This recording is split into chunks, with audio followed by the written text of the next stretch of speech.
SWOZI is a robotic line painter for sports fields. It comes in a couple different form factors.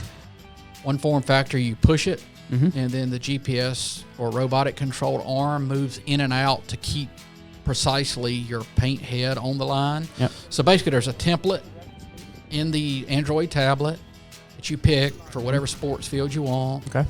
You calibrate it, which is essentially just hitting two corners of a field. You lay your template on that.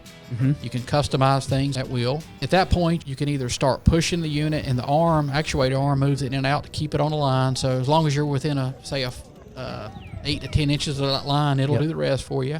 The next level up has been the bigger seller with the most activity, which is full robotics. So once you get it all set up, you can just literally hit a button on your tablet, and it starts painting. And it paints the field in the most efficient manner that it feels it can accomplish the task.